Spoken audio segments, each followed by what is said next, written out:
हरे कृष्ण। तो इस अध्याय में जो प्रसंग चल रहा है, ब्रह्मा द्वारा सृष्टि की चर्चा हो रही है। पिछले कुछ श्लोकों में आपने सुना कि किस प्रकार से वेदों का ब्रह्मा जी ने प्राकट्य किया है। विदुर जी उनसे पूछते हैं कि चारों वेद, भिन्न भांति भांति प्रकार के वेद, उन्होंने किस प्रकार से, ब्रह्मा जी के किस मुख से कौन सा वेद निकला है। ब्रह्मा जी चतुर्मुखी हैं क्योंकि सृष्टि के प्रारंभ में ब्रह्मा जी जब प्रकट हुए थे तो उनका एक ही मुख था, लेकिन चारों दिशाओं में देखने के कारण चारों दिशाओं में भगवान को ढूंढ रहे हैं, मैं कौन हूँ, कहाँ से आया हूँ। तो उनके चार मुख हो गए। कैसे हो गए ये मत पूछिएगा, हम भी तो चारों ओर देखते हैं, हमारे तो चार नहीं बनते।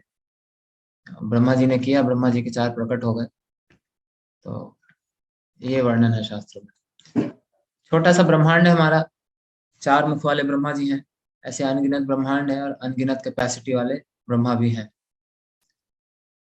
लेकिन ये सारे ब्रह्मा महाविष्णु के केवल एक श्वास के समान, श्वास जितना ही इनका जीवन है। यशैक निश्वसित कालमथावलंब्य जीवन्ति लोम विलजा जगदंड नाथा ब्रह्माय एष जगदंड विधान करता गोविंदमादि पुरुषम तमहम भजामि।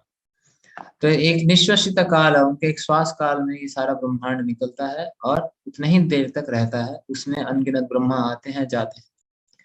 और प्रत्येक ब्रह्मांड में ब्रह्मा का कार्य है लोगों को सृष्टि करके आत्माओं को फैसिलिटी देना कि प्रयास करके देख लो अपनी इंद्रिय तृप्ति के लिए। ब्रह्मा भी एक जीव है, ब्रह्मा भी प्रयास करके देख रहे हैं कि क्या मैं भगवान जैसा क्रिएशन कर सकता हूँ। भगवान सृष्टि करते हैं, स्थिति करते हैं, प्रलय करते हैं, और भगवान के लिए ये उनका सिर्फ योग निद्रा में उनकी एक लीला चल रही है। भगवान को कोई मेहनत नहीं करनी पड़ती।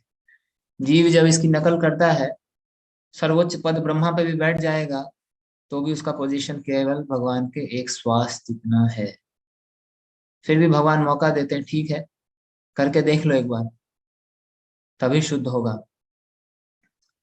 तो ये सबसे बेस्ट क्वालिटी के तो नहीं है जीव जो भौतिक जगत में आए हैं, हम बेस्ट क्वालिटी के तो नहीं है। जो बेस्ट क्वालिटी के जीव हैं, जो कभी भगवान से अलग नहीं हुए, वो उनके साथ रहते हैं, नित्य सिद्ध, नित्य नित्य मुक्त परिकर। और हम जैसे विद्रोह करके यहाँ पे आए हैं, तो अलग अलग प्रकार से प्रयास कर रहे हैं सृष्टि पे अ, अपना प्रभुत्व जमाने की। श्रील भक्ति सिद्धांत सरस्वती महाराज ने इसको ट्रांसलेट किया था, to lord it over the material nature. Prabhupada कई बार यूज करते हैं इसको। तो ये सब आपने पिछले श्लोकों में सुना कि ब्रह्मा जी के मुख से कैसे ऋक्, यजुर, साम, अथर्व, इनका प्राकट्य हुआ। फिर उपवेदों का प्राकट्य हुआ, आयुर्वेद, धनुर्वेद, संगीत शास्त्र, स्थापत्य यानी आर्किटेक्चरल साइंस, ये सब ब्रह्मा जी ने अपने मुखड़ों से, अपने मुख से प्रकट किया। पंचम वेद में इतिहास पुराण, इनको उन्होंने प्रकट किया। और उसके बाद अलग अलग प्रकार के यज्ञ, उसका भी उन्होंने प्राकट्य किया। आज के श्लोक में बताया जा रहा है कि चार चीजें ब्रह्मा जी ने और क्रिएट की, सिस्टमैटिक ऑर्डर में, है ना? पूरे क्रमिक उन्होंने किया। एजुकेशन, शिक्षा, चैरिटी, दान, विद्या दान, तपस्या और सत्य। तो वेदों में पूरा जो क्रिएशन का वर्णन है, तो इस तरह से भगवान ने इसको चार भागों में पूरे समाज को बांटा हुआ है। ऋक, साम, यजुर, एव च, भगवान कहते हैं ये चारों वेद मुझसे ही निकले हैं, मैं ही ओम हूँ, मैं ही चारों वेद। तो हमने पहले इसके ऊपर चर्चा की थी, चारों वेद का मतलब क्या होता है, और शायद आपने कल भी सुना होगा कि ऋग ऋग यजुर साम वेद, इनमें क्या क्या अलग अलग प्रार्थनाएं हैं, किस तरह के मंत्र हैं। तो वैदिक समाज को इन चार वर्णों में बांटा गया है। और जैसा भगवान कहते हैं गुण कर्म विभागश, और आज भी जैसे कहा गया वृत्ति परक कार्य के अनुसार ब्रह्मा जी ने को बांटा, ब्राह्मण, क्षत्रिय, वैश्य, शूद्र, इसके अनुसार ये बटा। ब्राह्मण कौन? जो ब्रह्म जानाति इति ब्राह्मण, जो ब्रह्म को जानता है वो ब्राह्मण है। क्षत्रिय कौन? क्षत्रिय जो लोगों से टैक्स कलेक्ट करता है और वापस लोगों को ही देता है, यानी मैनेज करना। पब्लिक से टैक्स लेगा और उसी पैसों को यूज करके पब्लिक प्रॉपर्टी बनाएगा जिसको पब्लिक यूज करती है। तो just to manage the resources, ये है क्षत्रिय। उसका वो वृत्ति है, उसको कुछ बड़ा करना है, लोगों को लीड करना है, मैनेज करना है, ये क्षत्रिय है। वैश्य कृषि गोरक्ष वाणिज्यम वैश्य कर्म स्वभावजम। कृषि करना और कृषि करने के लिए पशुओं को पालना। जब प्रभुपाद ने इसका ट्रांसलेशन किया था, जब फर्स्ट प्रिंट आया था, so it was raise to cow farming. So this is not the word cow farming. Cow farming जो विदेशों में यूज होता है, विच मीन्स आप गायों को बड़ा करते हैं मांस के लिए और उसके बाद उनका कत्ल कर देते हैं। तो वैश्य गाय पालता है मैकडोनल्ड्स में भेजने के लिए नहीं, कृषि करने के लिए। कृषि करेगा, बैलों का प्रयोग करेगा हल चलाने के लिए, और गायों से दूध प्राप्त करता है, उनको चारा खिलाता है और पूरे समाज को अन्न प्रदान करता है। तो ये बड़ा ही प्राकृतिक और बड़ा ही नेचुरल सिस्टम है जिसमें सब एंगेज हो जाते हैं। जब बैल हल चलाते हैं तो उनका जो खुर है, गाय का खुर, अपने 10वें स्कंद में ये कथा सुनी है। पूतना जब भगवान को पकड़ के ले गई थी, और जब यशोदा मैया, जब पूतना से वापस आए, भगवान ने पूतना का वध किया, जब वापस आए तो यशोदा मैया ने उनको गाय के पूंछ से पूरा झाड़ा। उसके खुर के नीचे जो मिट्टी होती है उससे भगवान का अभिषेक किया गया था। तो गाय और बैल जो है ये इतने पवित्र हैं, इनका चरण जिस जमीन पे पड़ जाती है वो जमीन, वो भूमि जो है वो बंजर भूमि उपजाऊ बन जाती है। ये उनका बल है। तो बैल जब चलाता है, इट्स नॉट ओनली कि वो फोर्स चाहिए, है ना, बुल पावर चाहिए, हॉर्स पावर, बुल पावर, उससे बस हल चल रहा है, सिर्फ इतना ही नहीं है। इसके पीछे सूक्ष्म विज्ञान है। जब उनके चरण पड़ते हैं, धरती माँ उनके खुर से जब मिट्टी खुदती है वो उपजाऊ बनती है। लेकिन अब आ गए ट्रैक्टर, एक बार में चलाते हैं, जमीन को पूरा रौंद के चले जाते हैं, अगले साल फसल ही नहीं उगती उस पर। फिर कीटनाशक डालो, पेस्टिसाइड डालो। तो जैसे अननेचुरल, अननेचुरल सिस्टम। तो भगवान ने जो सिस्टम दिया उसके अनुसार ये जो चार वर्ण बनाए, प्रकृति के अनुसार सब जी रहे हैं। पशु पक्षी मनुष्य सब तालमेल में बैठे हुए। और वो शूद्र मीन्स जिसकी कोई विशेष योग्यता नहीं है, वो इन तीनों को सपोर्ट करेगा। तो गुणों के अनुसार ये विभाजन हर जगह समाज में प्राप्त है। जो प्रायः सतोगुण में होते हैं वो ब्राह्मण है। सतोगुण और रजोगुण का जिनमें मिक्सचर है वो ऋषि है, राज ऋषि कहलाते थे। और रजोगुण और तमोगुण का जिनमें मिक्सचर है वो वैश्य है, और तमोगुण जो प्रायः और शूद्र। तो इस प्रकार से मोटा मोटा ये विभाजन आधुनिक समाज में सब मिक्सचर, मिक्स हो रखा है। पहले के गुरुकुल सिस्टम में ये सब अलग अलग डिस्टिंग्विश हो जाता था, अब कुछ ऐसा होता नहीं। तो पहले तीन जो वर्ण हैं, ब्राह्मण क्षत्रिय वैश्य, इनकी योग्यता के अनुसार इनको कार्य दिया जाता है। और इनको चार आश्रमों में, और चार, या ऑर्डर बोलो, 4 ऑर्डर्स ऑफ सोसाइटी, ब्रह्मचारी, गृहस्थ, वानप्रस्थ, संन्यास, इसमें ट्रेनिंग दी जाती है। शूद्रों के लिए नहीं है। शूद्रों के लिए कोई वानप्रस्थ नहीं, कोई संन्यास नहीं, ओनली गृहस्थ आश्रम। शूद्र कैन नॉट रिमेन ब्रह्मचारी। तो इस गुरुकुल गया भी, ट्रेनिंग लिया, he has to marry and whole life he has to remain like, वैसा ही रहेगा। क्योंकि वो उसका स्वभाव है, वो कर नहीं सकता, तपस्या कर नहीं सकता, तमोगुण में है। तो उसको हर समय कोई ना कोई कार्य बताने के लिए होना चाहिए, तभी वो करेगा। बाकी वैश्यों के लिए, गृहस्थों के लिए, और ब्राह्मणों के लिए। संन्यास भी केवल और केवल ब्राह्मण और क्षत्रिय के लिए, वैश्यों के लिए संन्यास नहीं। लेकिन ब्रह्मचर्य, गृहस्थ, वानप्रस्थ, ये तीनों वैश्य, क्षत्रिय और ब्राह्मण, इनके लिए है। तो ये इसके अनुसार इनको ट्रेनिंग मिलती थी। तो ब्रह्मचर्य यानी क्या बताया जा रहा है आज के तात्पर्य में? ब्रह्मचर्य यानी शिक्षा प्राप्त करना, स्टूडेंट लाइफ, नॉलेज प्राप्त करना। उसके बाद गृहस्थ आश्रम, जहाँ पे रूल्स रेगुलेशन को फॉलो करते हुए गृहस्थ आश्रम में है। लक्ष्य क्या है गृहस्थ आश्रम का? गृहस्थ आश्रम का लक्ष्य क्या है?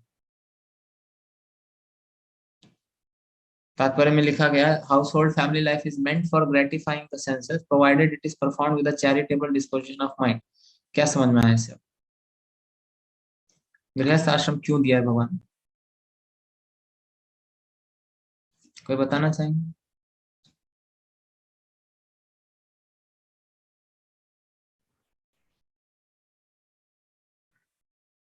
यस, वंदना माता जी।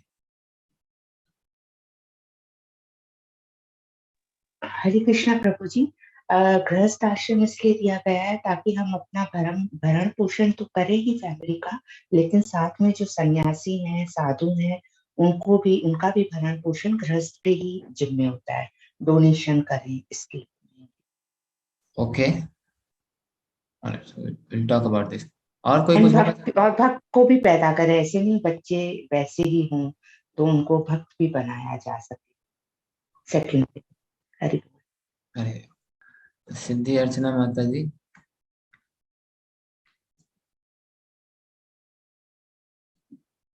मैं कह रही थी कि गृहस्थ आश्रम में हम पूरे कृष्ण भावनामृत बने और आगे की जो संतान भी आए उन्हें भी कृष्ण भावना भावित बनाए। ये तो आपको करना है, लेकिन पर्पस क्या है?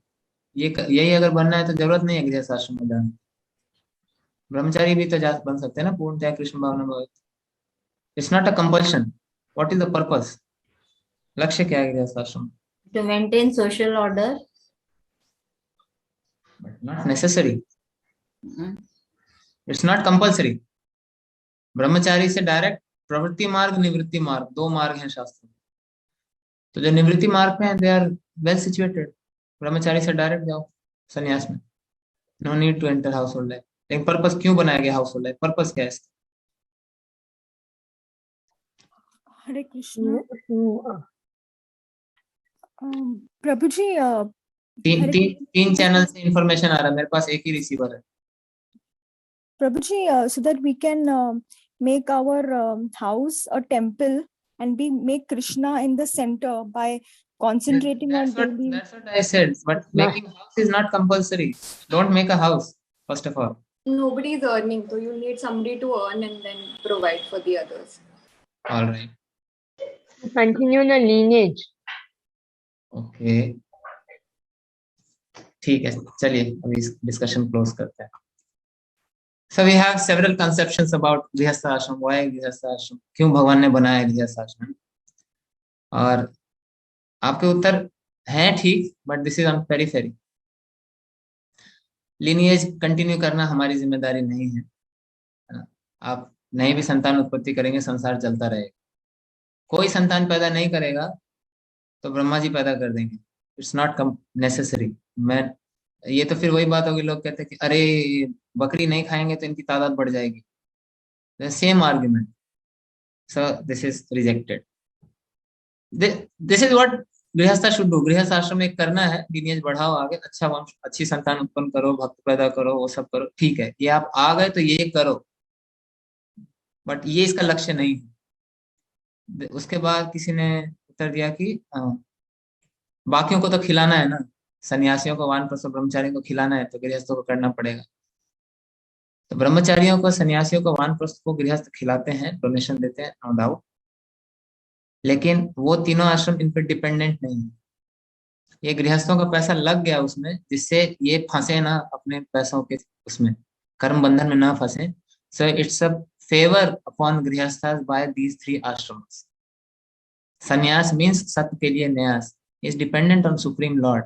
भगवान देंगे तो खाएगा। अगले श्लोकों में भी आप पढ़ेंगे 4 प्रकार के सन्यासी और 4 प्रकार के वानप्रस्थ भी ब्रह्मा जी ने बनाए हैं। तो सन्यासी means he is completely dependent on Lord. उसको मिल गया तो ठीक है, नहीं मिला तो ही विल रिमेन हंग्री, भगवान आके खिलाएंगे। तो गृहस्थ उसको खिला रहा है, इट्स नॉट हिज क्या बोलते हैं, उपकार नहीं है। गृहस्थ के लिए एक फेवर है कि मुझे सेवा करने का अवसर मिले। This is still not the goal. There are many brahmachari, बहुत ब्रह्मचारी थे और सन्यासी ऐसे हुए हैं हमारे इतिहास में, वेदों में भी वर्णन है, जो कभी आए ही नहीं समाज। कैसे पालन हो रहा था? वन में बहुत कुछ है, भगवान ने बहुत कुछ दिया हुआ, तो उससे उनका भरण पोषण हो जाता। सो this is not the purpose. हमने जो कहा निवृत्ति मार्ग, प्रवृत्ति मार्ग, आपका आंसर उसी में छुपा हुआ है। निवृत्ति मार्ग उन लोगों के लिए जो क्यों जाना है, जब लक्ष्य है भगवान के पूर्ण शरणागत होना, पूरी तरह से डिटैच होना, तो जाऊं ही क्यों। लेकिन फिर भी हर कोई क्योंकि नहीं कर सकता डायरेक्टली, तो उनके लिए एक फैसिलिटी दिया हुआ, ठीक है आप इस रास्ते से होके जाओ। गृहस्थ वानप्रस्थ अल्टीमेटली वहां। सो एक बार हिदोरी जयद्वत महाराज से किसी ने प्रश्न पूछा था कि महाराज what is the goal of गृहस्थ आश्रम? एंड जयद्वत महाराज, आप जानते हैं, अगर नहीं जानते, he is famous for giving short answers. आप क्वेश्चन कितना ही बड़ा पूछेंगे, महाराज का 3-4 शब्दों में आंसर है, उसी में सब रहता है। तो भक्तों ने पूछा कि गृहस्थ आश्रम का लक्ष्य क्या है? महाराज said to get detached, he said to leave it. ने पूछा गृहस्थ आश्रम का लक्ष्य क्या है? He said to leave it. लक्ष्य है इसको छोड़ना। क्या छोड़ना? आसक्ति। यानी लक्ष्य है कि रेगुलेटेड क्यों, अगर house hold life is meant for sense gratification, Prabhupada लिख रहे हैं तात्पर्य में, फिर ये कंडीशन क्यों? Provided it is perform with charitable disposition of mind. क्यों?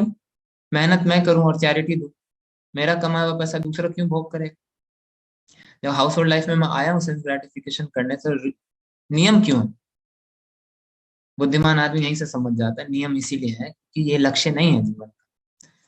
मैं क्योंकि कर नहीं पाया, मैं आजीवन वैसा ब्रह्मचर्य नहीं रख पाया, इसीलिए मुझे छूट दी गई है, आओ गृहस्थ आश्रम में, लेकिन नियम के साथ रहो। नियम के साथ रहते हुए उसके अनुसार चलेंगे तो धीरे धीरे जो भोगने की प्रवृत्ति है वो कम होगी। तो तपस्या भी करनी पड़ेगी, विद्या अर्जन करना पड़ेगा, नियम कानून पालन करना पड़ेगा, चैरिटी करना पड़ेगा। इससे क्या होगा? धीरे धीरे मेरी आसक्तियां कटेंगी और मैं फिर वानप्रस्थ में जा सकता। लक्ष्य ये है। वानप्रस्थ में गए और सब कुछ छोड़ दिया। वानप्रस्थ मतलब वन की ओर प्रस्थान। वन में क्यों जाना है? क्योंकि साधु संत वहां पे रहते हैं, ये बाकी तीनों आश्रम वहां रहते हैं। सन्यासी वन में रहते हैं, शहर में रहते नहीं। ब्रह्मचारी गुरुकुल में रहते थे उधर। तो वानप्रस्थ लेके गृहस्पति पत्नी भी जो है साधुओं का संगत करने के लिए वन में जाते, इसीलिए उसको वानप्रस्थ कहा जाता है। जंगल में जाके रहना लक्ष्य नहीं अगेन। तो इस तरह दिस इज आवर, हमारा अंडरस्टैंडिंग क्लियर होना चाहिए। Grihastha ashram is meant for getting detached, to leave it, and for living to develop detachment these things are required. ये चीजें करनी है। चैरिटी दीजिए, बाकी 3 आश्रम जो पूरी तरह से विद्या अर्जन करने में भगवान की सेवा में लगे उनको सपोर्ट करिए, ताकि आपका पैसा भगवान की सेवा में लग जाएगा, ताकि आप उस पैसे के बंधन में नहीं फंसेंगे, कर्म बंधन में नहीं फंसेंगे। तो ये सब है। और यस, आपकी वृत्ति है इंद्रिय तृप्ति करने की, तो संतान उत्पत्ति करिए, लेकिन पशुओं की तरह नहीं। कृष्ण भावना भावित संतान उत्पन्न करिए, ताकि आगे वो भी समाज को गाइड कर सके। सो ये चीजें फिर सेकेंडरी हो जाती हैं। सो ब्रह्मचारी, गृहस्थ, वानप्रस्थ ये मृत्यु के लिए तैयारी है, to prepare for the final exam. अंते नारायण स्मृति ही। और उसके बाद वानप्रस्थ के बाद अगर कोई इतना एलिवेटेड है पर्सनालिटी कि अपने साथ साथ दूसरों का भी भला कर सकता है, तो वो सन्यास ले सकता है। सत के लिए न्यास। सन्यास मतलब दूसरों के लिए परम हित का कार्य करें। तो ये सारी चीजें वेदों में जो वर्णन है, वेदों का लक्ष्य है कि हम सारे कंडीशन जीव हैं, बद्ध आत्माएं हैं। बद्ध आत्माएं इधर उधर नहीं जा सकती अपनी मर्जी से। हमारे पास फ्रीडम नहीं। चाहिए हमें फ्रीडम एज स्पिरिट सोल, आत्मा के अपने ओरिजिनल स्वरूप के अनुसार हम पूर्णतया मुक्त हैं। भगवान के धाम में हमारे पास पूरी छूट है, जहां मर्जी जाना है वहां जा सकते हैं, जो करना है वो कर सकते हैं ऑब्वियसली। लेकिन वहां पे सारे भक्त भगवान की सेवा करते हैं, तो भगवान की सेवा के लिए जो करना है वो करते हैं वहां पे। लेकिन यहाँ पे लिमिटेशन है। यहाँ सेवा भी अगर आप करना चाहें भगवान की, तो भी आपको रूल्स रेगुलेशन देखने पड़ते हैं, गवर्नमेंट के रेगुलेशंस फॉलो करने पड़ते हैं। आज बुक डिस्ट्रीब्यूशन करने जाते हैं वक्त, कितने नियम है, फॉलो करना पड़ता है। Because terms and conditions are applied in this material world. तो वेदों में ये पूरा टर्म्स एंड कंडीशन जो वर्णन है, इसके अनुसार अगर कोई नहीं चलता है तो उसको रिएक्शन मिलता है। हम उस वेदों में एक स्टोरी है, मतलब कैसे अलग अलग, जैसे आज हम कुछ भी कर लेते हैं, ये सब अलाउड नहीं था। घर बनाने के लिए वृक्ष भी जो काटते थे लोग, उसके भी नियम दिए गए शास्त्रों में, कब काटना है, कौन सा वृक्ष काटना है, कितना काटना है, फिर उसकी जगह पे कितना वृक्षारोपण करना है, ये सारा दिया जाता था। ईशावास्यम इदम सर्वम, ये प्रिंसिपल हर कोई जानता था कि सब कुछ मेरा नहीं है, मेरा कोटा जो है उससे ज्यादा लूंगा तो मैं चोर कहलाऊंगा और रिएक्शन आएगा। सो एक स्टोरी है वेदों में, मतलब एक प्रसंग है कि एक ब्रह्मचारी जाते हैं वन में और गुरु उनको भेजते हैं कंदमूल इकट्ठा करने के लिए। तो कहीं कुछ मिलता नहीं है, तो एक पेड़ पे 3 फल लगे हुए थे, वो एक फल तोड़ के ले आते हैं। तो तीनों नहीं तोड़ूंगा, क्योंकि सभी प्राणी रह रहे हैं एक वृक्ष पे, कई कीट मकोड़े रहते हैं, पक्षी रहते हैं, अदृश्य रूप में यक्ष और किन्नर भी रहते हैं कभी कभी किसी वृक्ष पे।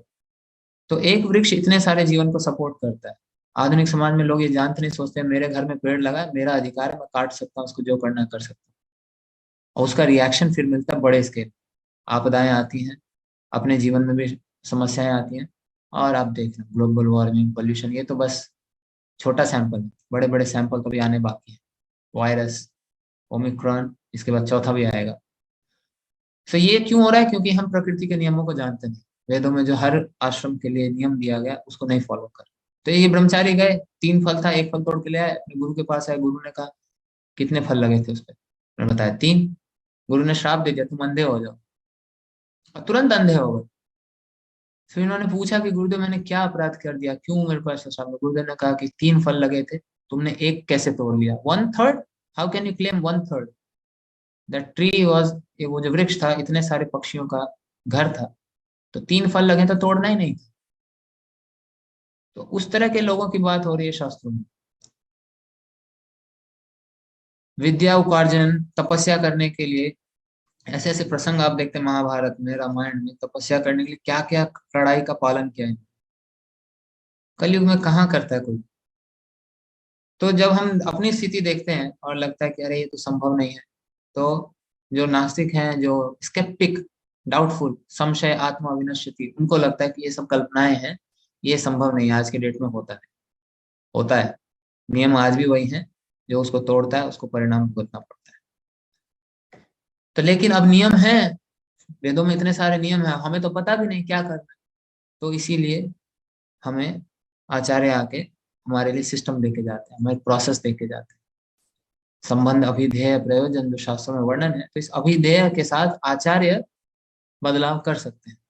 संबंध ज्ञान शास्त्रों में चेंज नहीं होगा, हम आत्मा है, अणु है, भगवान विभु है, प्रयोजन भी बदलेगा नहीं। अभिधेय समय, देश, काल, परिस्थिति के अनुसार बदलता है, मतलब मोटा मोटी वही रहता है, लेकिन उसकी स्ट्रिक्टनेस और वो चेंज होती है।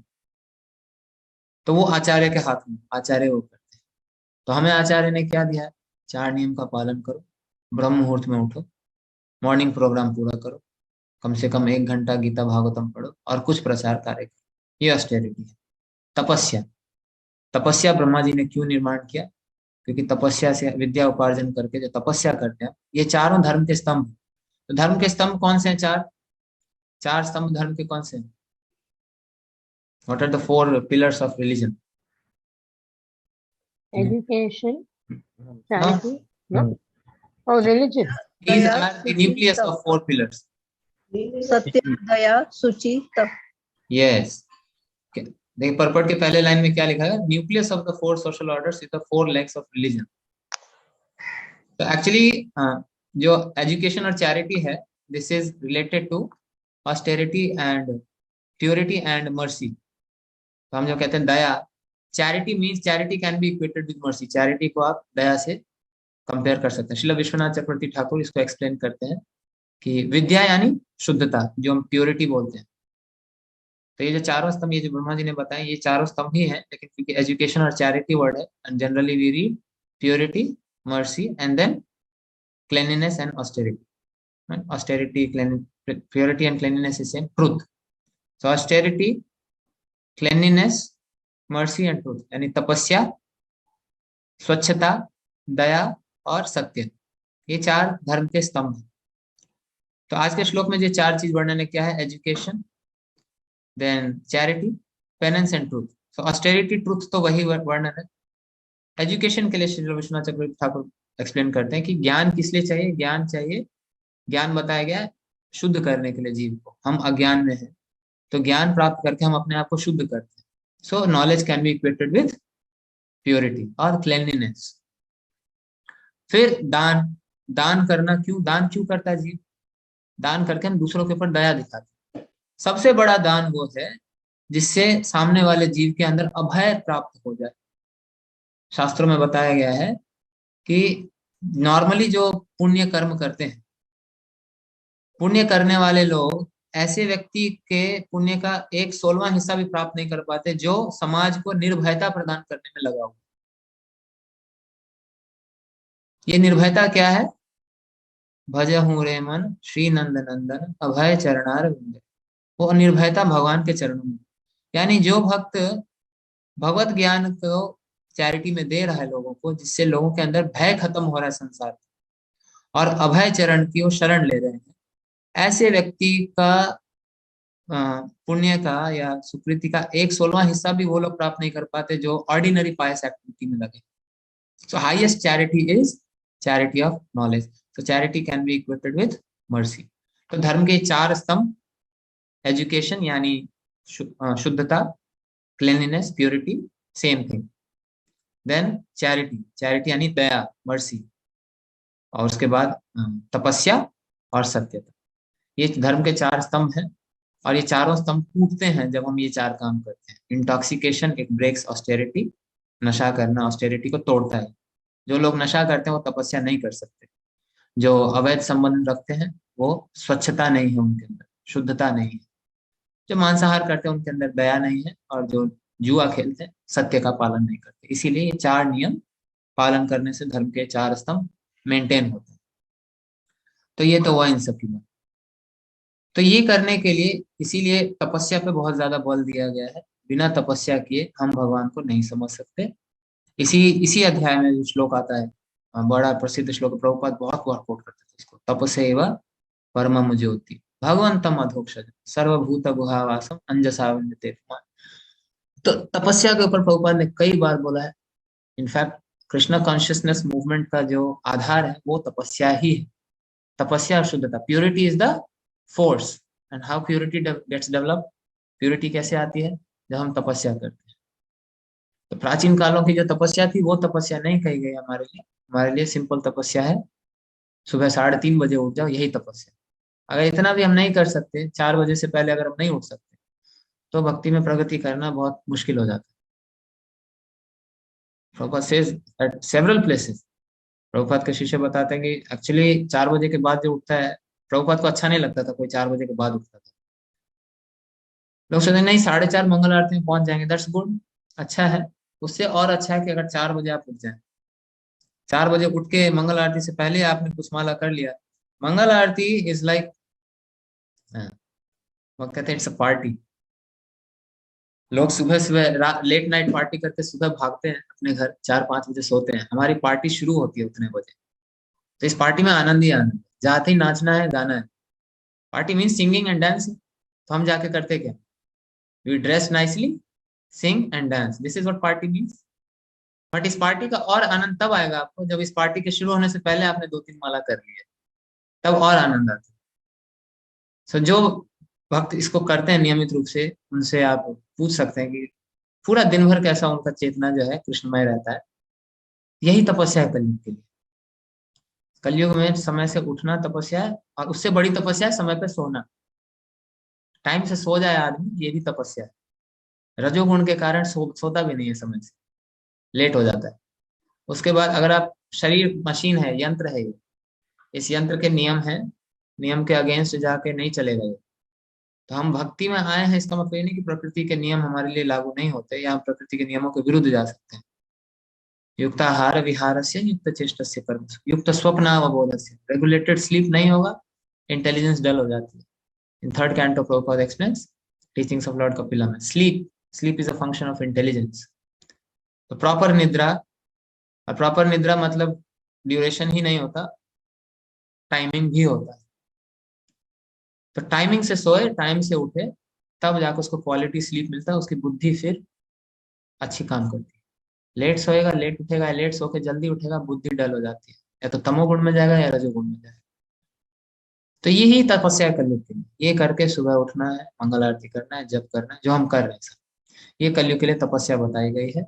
इसको और सरल और आनंद पूर्वक बना के हमको प्रभुपाद ने प्रेजेंट किया। क्योंकि भगवान कौन है? भगवान अधोक्षज है, वो नहीं समझ में आते इंद्रियों से। तपस्या करने के पीछे का जो विज्ञान है वो यही है। क्यों तपस्या के लिए बल दिया गया इतना? शरीर में रह के तपस्या क्यों करो? क्योंकि कार्य ये इंद्रियां ही करती है। मन एक विचार करता है, फिर मन इंद्रियों को गाइडेंस देता है, और ये कार्य इंद्रियां करती हैं। प्रकृति के गुणों के संपर्क में आके। जो हम कहते हैं कि बुद्धि मन को गाइडेंस देता है, यानी माइंड प्रोपोजेस, इंटेलिजेंस डिस्पोजेस। फिर बुद्धि है क्या? ये बुद्धि मतलब कैसे कार्य करती है? ये प्रकृति के गुणों के अनुसार कार्य करती है। आप तमोगुण में है तो आपकी बुद्धि तमोगुणी है, यानी वो विचार वैसा देगा। मन जो भी विचार देगा, तमोगुणी बुद्धि होगी तो मन के पीछे लग जाए। ऐसा नहीं है कि कोई सतोगुण में स्थित है तो उसका मन जो है उसको वैसे विचार नहीं देता, नीच विचार नहीं देता। क्या कहते हैं यामुनाचार्य, फेमस श्लोक जो कोट करते हैं प्रभुपाद, यद अवधि मम चेता कृष्ण पादारविंदे नव नव रस धामानि उद्यतम रंतमा तद अवधि बतनारी संग में स्मर्यमाणे भवती मुख्य विकार सुष्ठु निष्ठिवन। यामुनाचार्य रामानुजाचार्य के गुरु हैं। ये राजा थे पहले, बाद में ये सन्यास लेके बने सन्यासी हो गए। तो कहते हैं कि जब से मैं भक्ति में आया नए नए रस का आस्वादन कर, पूर्व संस्कार के कारण अगर इंद्रिय तृप्ति की इच्छा आ जाती है, नारी संग का स्मरण हो आता है, तो मन में तो मुंह से विकार उत्पन्न होता है, थूक देता हूं उस विचार। Point to be noted here is कि उस लेवल पे जाके भी मन ऐसा विचार दे सकता है, मन छोड़ता नहीं है। लेकिन क्योंकि बुद्धि पूरा कृष्ण रस में डूबी हुई है, कृष्ण रस का आस्वादन कर रही है, तो बुद्धि उसके ऊपर थूक देती, नहीं करूंगा। तो अगर बुद्धि तमोगुणी है, यही प्रकृति, क्यों जो भगवान कहते हैं प्रकृति है क्रियमाणानि गुणैः कर्माणि सर्वशः अहंकार विमूढ़ात्मा करता है, इसका अर्थ यही है प्रकृति के 3 गुण ही कार्य करते हैं। Means what? हमारी बुद्धि 3 गुणों में लगी हुई है। मन खाली डिजायर करता है, बुद्धि फिर उस गुण के अनुसार बह जाती है, इंद्रियों को वो गाइडेंस देता है, इंद्रियों से काम करते हैं, आत्मा खाली एक मूक दृष्टा की तरह देखता रहता है और उसका एक्सपीरियंस लेता है, सुख और दुख। That's all. इसलिए कार्य कर रहे हैं प्रकृति के 3 गुण। कैसे कार्य करती है गुण? हमारी बुद्धि के माध्यम से। फिर बुद्धि को जब हम तपस्या करते हैं, शास्त्र अध्ययन करते हैं, तो बुद्धि प्यूरिफाई होता है। फिर माइंड देता रहेगा, माइंड का काम है डिक्टेशन देना, माइंड छोड़ेगा नहीं, because this mind is agent of Maya. माया का ये एजेंट, वो करता रहेगा वो अपना काम। लेकिन बार बार बुद्धि उसको रिजेक्ट करते रहेगी, अगर बुद्धि सतोगुण में स्थित है, ज्ञान अर्जित शास्त्रों का ज्ञान प्राप्त किया है तो ये तपस्या, तपस्या करने से हम शरीर को जो तपाते हैं या मन को थपेड़े मारते हैं, वो यही है क्योंकि हम फंस गए हैं इस सिस्टम में।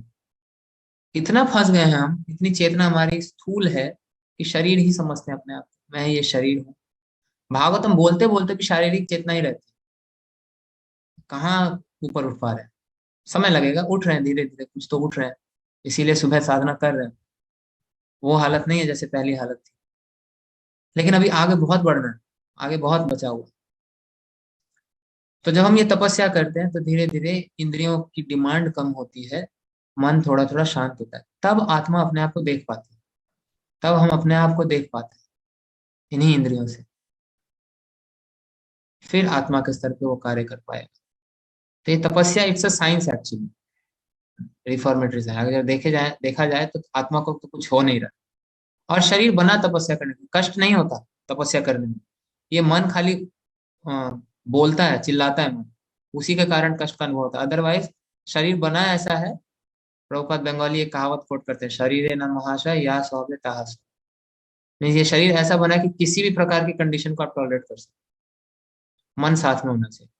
आर्मी में क्या ट्रेनिंग मिलती है इन लोगों को, चुपचाप कर लेते हैं, माइंड इतना स्ट्रांग हो जाता है। लेकिन उसी आर्मी ऑफिसर को बोलो चल बैठ 16 माला कर, मन बैठने नहीं देगा, उठ जाएगा, वहां से भाग जाएगा। शरीर में क्षमता है, शरीर में तो इतनी क्षमता है, हिरण्यकशिपु खाली हड्डी में प्राण अटका के तपस्या कर रहा, पूरा शरीर खत्म हो गया फिर भी मरा नहीं। प्राण को हड्डियों में रख के वो हड्डी का ढांचा एज इट इज अपनी जगह पर, और फिर भी आवाज आ रही है। स्थूल शरीर खत्म, शरीर की कैपेसिटी इतनी ज्यादा है, हमें डाउट होता रहता है मैं कमजोर हो जाऊंगा, मैं बीमार पड़ जाऊंगा, कुछ नहीं होने वाला। तो जब इसको हम पूरी कैपेसिटी के साथ, जिसकी जितनी क्षमता है उतनी क्षमता तक इसको हम झोंक देते हैं भगवान की सेवा में, तब इस चेतना से ऊपर उठते हैं कि मैं शरीर हूं ही नहीं, ये तो मशीन है, मशीन का यूज करो। गाड़ी खरीदी है, रगड़ो उसको रोड पे, घर में रखने के लिए थोड़ी मिला है। घर में रखेंगे, इनफैक्ट इंजन 2-3 दिन चलाया आपने, घर में रख दिया, इंजन सड़ने लगता है, फिर बीमारी उत्पन्न होती है। गाड़ी निरंतर चलते रहनी चाहिए, रुक गई तो जंग खाएगी। तो ये शरीर निरंतर चलना चाहिए, वृद्धावस्था रिटायरमेंट के लिए नहीं है, होता तो प्रभुपाद रिटायर होके बैठ जाते। वृद्धावस्था मीन्स वानप्रस्थ, वानप्रस्थ और संन्यास क्यों वृद्धावस्था में क्यों दिया गया? अगर retirement from material activities but full engagement in Krishna conscious activities. It's not meant to relax. अब आराम करेंगे, आराम होता ही नहीं शरीर, ये शरीर आराम नहीं कर सकता। आप आराम करना चाहेंगे तो आपको 10 प्रकार के दर्द देगा, इसको निरंतर लगाए रखो, घिसते रहो। आप देखिए गांव घरों में आज बूढ़ी बूढ़ी औरतें इतना सारा कंडे उठा के ले जाती है सिर्फ। जवान लड़के नहीं कर पाएंगे, अभी शहर के ले जाओ, चलो उठा भाई। बूढ़ी बूढ़ी स्त्रियां कर लेती है इतना काम, बुढ़ापे तक शरीर चलता रहता है वैसा। आप फिर रात को सोए, सुबह नहीं उठे, ऐसी मृत्यु प्राप्त हो जाती है। लेकिन अंत तक ऐसा शरीर चलता रहता है, रुकते नहीं। तो ये शरीर इसके लिए बना है, इसको हम भगवान की सेवा में लगाए हैं पूरे जीवन, specially after 50 years of life. ये ब्रह्मा जी ने पूरा सिस्टमैटिक ऑर्डर दिया हुआ है। तपस्या के बाद ही भगवान हमें समझ में आएंगे, नहीं तो अपने बुद्धि से, अपनी क्षमता से। हरे Krishna. I'll just take 2 minutes. I'm sitting in HR office. HR आ गए। Okay, so we'll stop here. किसी का कुछ कमेंट है, करेक्शन है या प्रश्न है तो दे सकते।